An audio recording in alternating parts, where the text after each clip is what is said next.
Olá pessoal, então na nossa última aula a gente estabeleceu as 3 leis empíricas com um número de mols constante. A gente chegou na lei geral dos gases. P vezes V sobre T é igual a uma constante.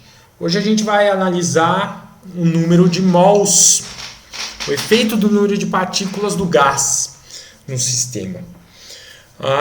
E analisar a lei de Avogadro.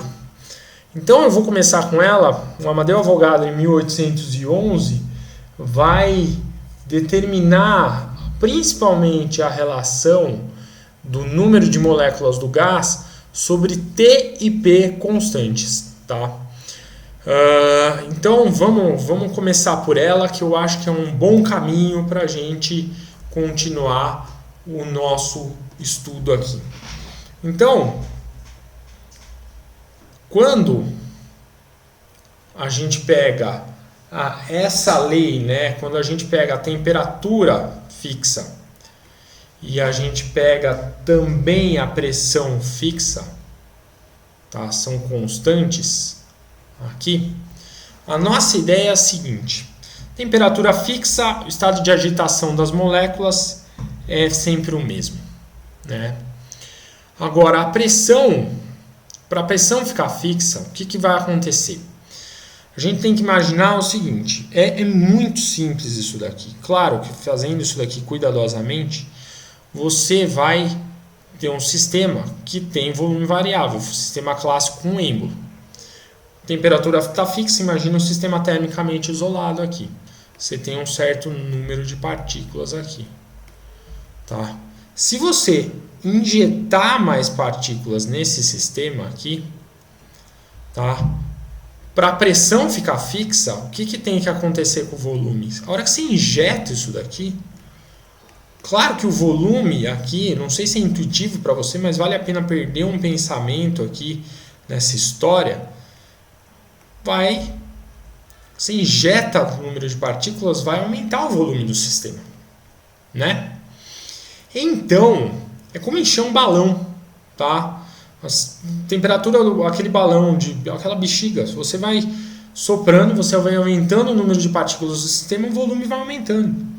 Então, o número de mols do sistema é diretamente proporcional. Claro que você precisa fazer um experimento para verificar se é efetivamente diretamente proporcional, mas é diretamente proporcional ao volume, que é a hipótese do Avogadro, de escrever assim, né? V1 sobre N1 é igual a que V2 sobre N2, certo? A relação de proporcionalidade entre os dois.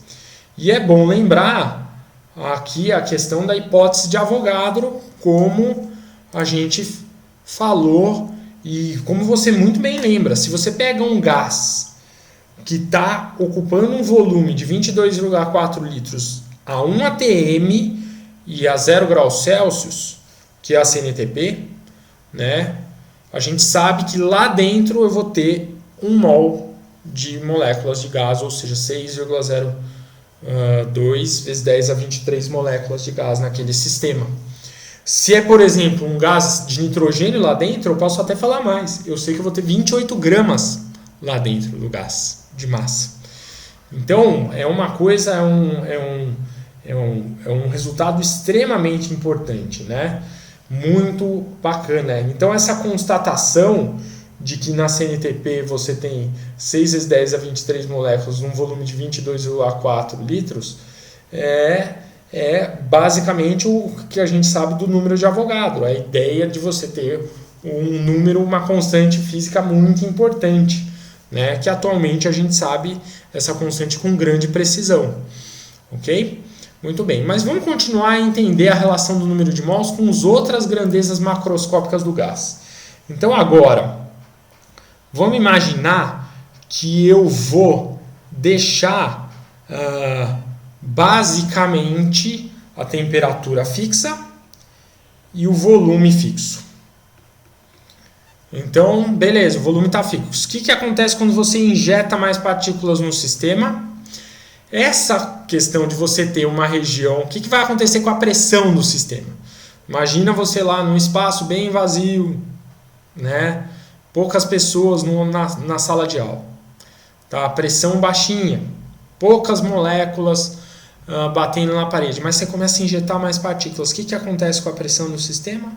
Mais quantidade de colisões na parede, a pressão no sistema vai aumentar. Então a gente tem uma relação de proporcionalidade entre o número de partículas e a pressão. Certo? Então, pressão diretamente proporcional ao número de partículas que a gente tem. Ou seja, o número de mols, por enquanto, ele é diretamente proporcional à pressão e ele também é diretamente proporcional ao volume. Certo? E agora, aqui, nós temos, e eu quero tentar deixar aqui, a pressão e o volume fixos e ver a relação do número de mols com a temperatura. Então vamos parar para pensar um pouquinho assim.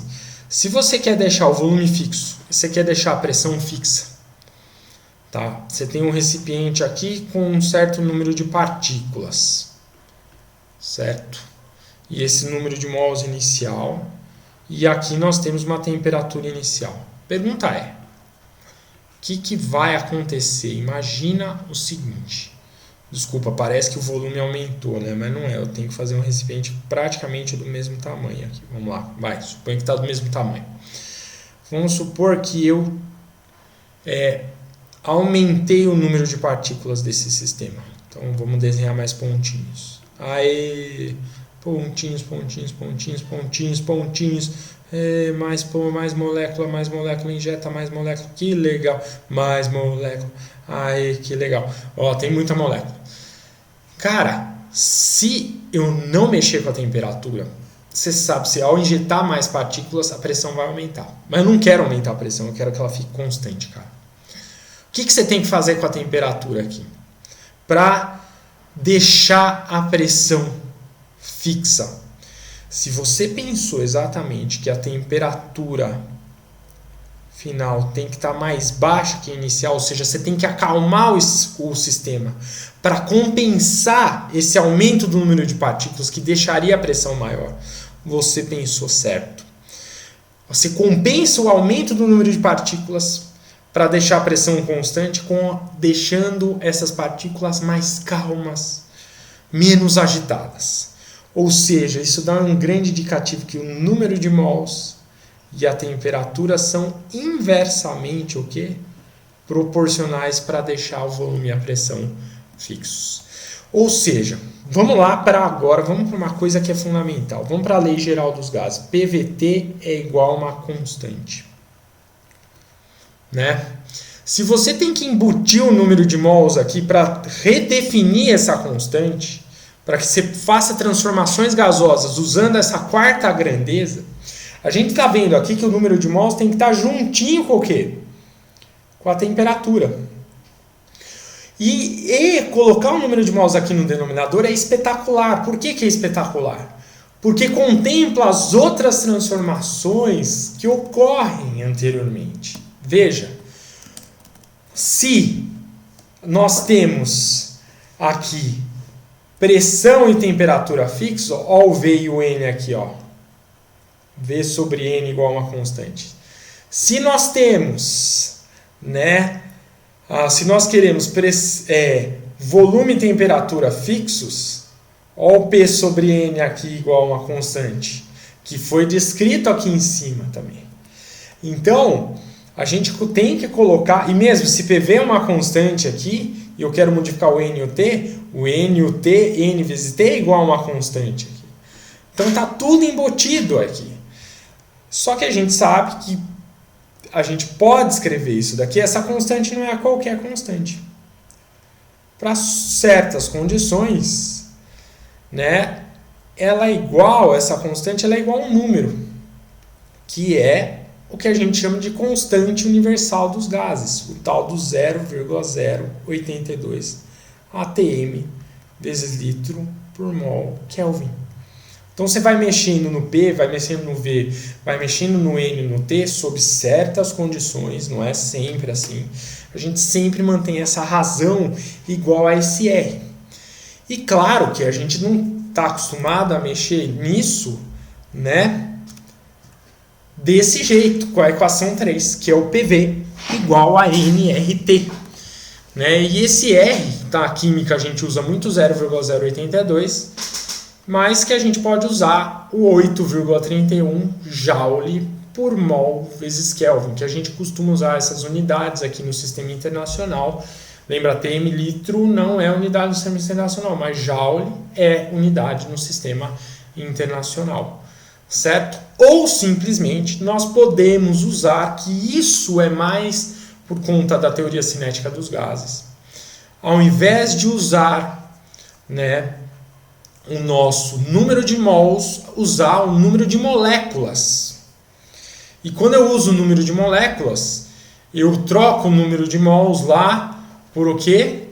Por exatamente por N sobre o número de Avogadro, e daí eu redefino a constante universal dos gases dividida pelo número de Avogadro com uma constante de Boltzmann, tá?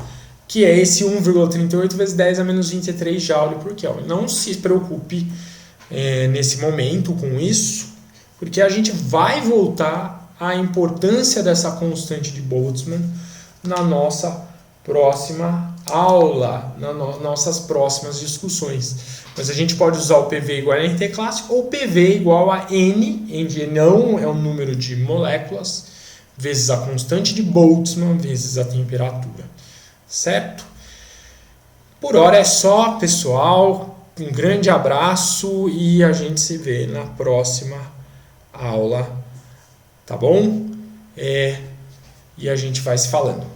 Até mais, pessoal!